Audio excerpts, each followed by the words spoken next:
picking up where last left off in episode 4 of KRPG Terraria. It is now currently night, and well, I have my crimson armor. First thing I did want to do is I did want to grind out I Cthulhu some for some quick cash and to get more of these trinkets, or actually no, they're not trinkets, they're blueprints for pre-hard mode.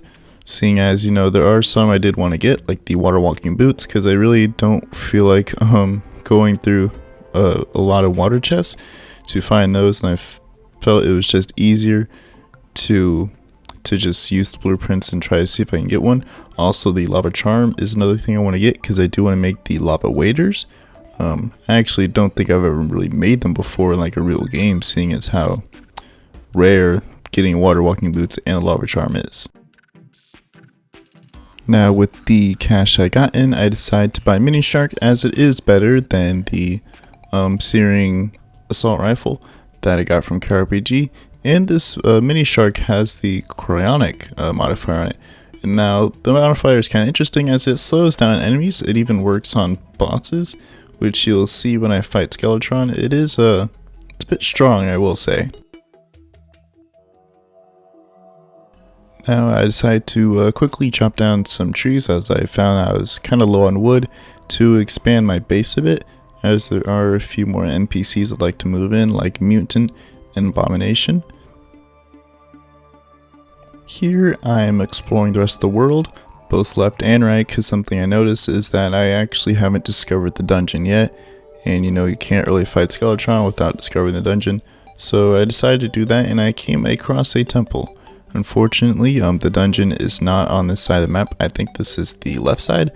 Dungeon is on the right side of the map. Now, after chopping down some more nearby trees, I decided to build a little arena, or not really a little arena. I decided to build a arena. Made it big simply because, well, I will be using this arena for Lunatic Cultist in the future. Now, after finishing my arena for Skeletron, I figured that there probably wasn't enough time left in the night to really fully fight Skeletron, so I decided, you know, it'd probably be best if I expanded the arena I have at home. I didn't expand it much, but I did expand it just a bit more. I will do some more in the future, as I don't really think that this is really good enough for future bosses. Jumping forward a bit, here's the Skeletron fight. And I would like you to pay attention to the cryonic modifier. You can see when it applies when the hands go blue.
Now that Skeletron is dead, the first thing I decided to do was head down into the dungeon. One thing I noticed about the dungeon is that the projectiles the dark casters can shoot have a chance to be sagely, which is not fun. Anyways, I need to head back up to the surface because I wasn't getting a lot of gold keys from enemy drops, and I wasn't seeing a lot of dungeon slimes.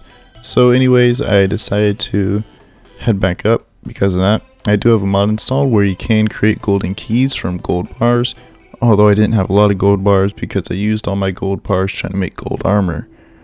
So yeah, I would just like to say in advance, I didn't actually find anything useful in the dungeon.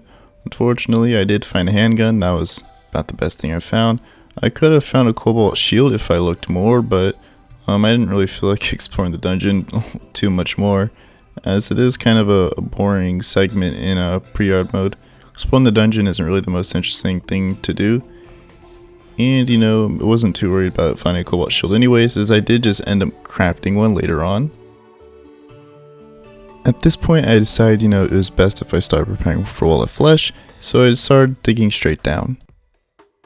Once I got to the underworld, I just chugged an obsidian skin potion and started mining away at Hellstone.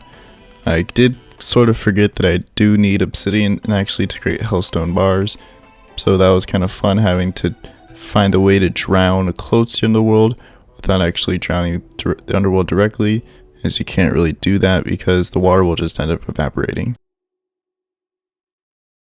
Once I got back up to the surface after mining some obsidian, I crafted a rifle that's unique to KRPG that was actually stronger than the mini shark.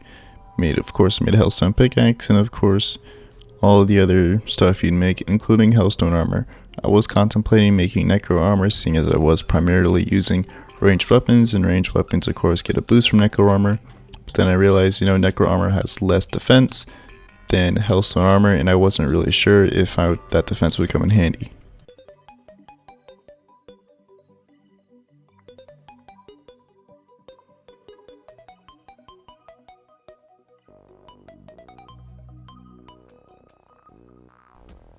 Now I started building my bridge. This is kind of a boring section of the game.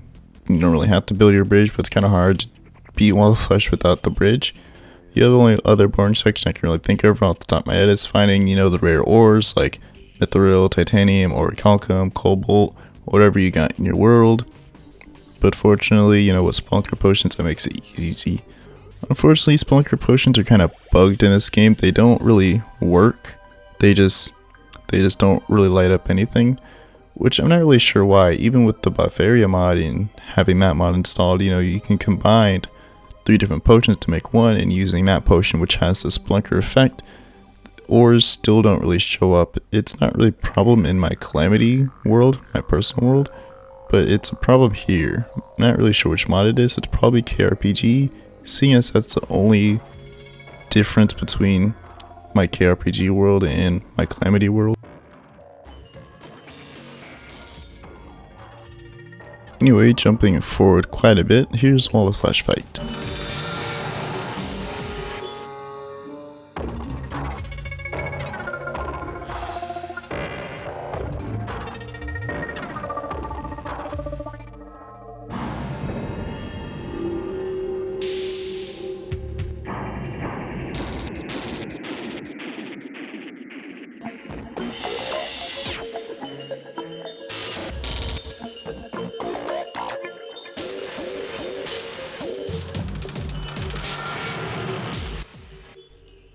That Wall of Flesh fight was fairly simple.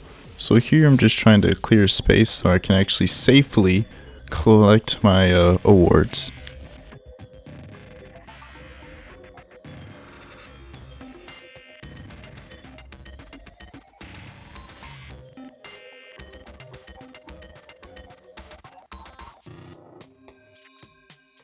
Unfortunately, no clockwork assault rifle or ranger emblem, so it's kind of sad. But I still do have this Hellstone rifle, which seems pretty good.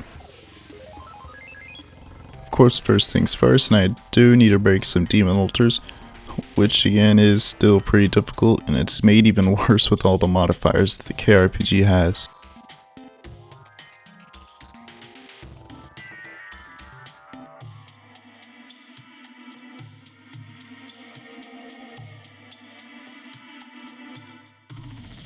It is nice that my world has been blessed with titanium. Usually the rare ores I get is like cobalt, mithril, and adamantite, so it is a nice change of pace. I'm actually getting something different. And the shadow dodge set bonus from titanium armor will come in handy for bosses, obviously. As again, I'm not sure how hard mode bosses are going to scale with KRPG, as I can imagine, modifiers, especially for bosses like Destroyer and Skeletron Prime, are going to be a bit annoying to deal with. Now unfortunately I couldn't get to this little underground crimson here, because enemies just would not stop spawning long enough for me to actually dig. So anyways, I'm gonna end this episode here. I actually did run out of footage. It's kind of crazy I can edit down 2.5 hours to like 10 minutes, even though most of that 2.5 hours was really just mining. Anyways, yeah, like I said, that's gonna be all for this episode.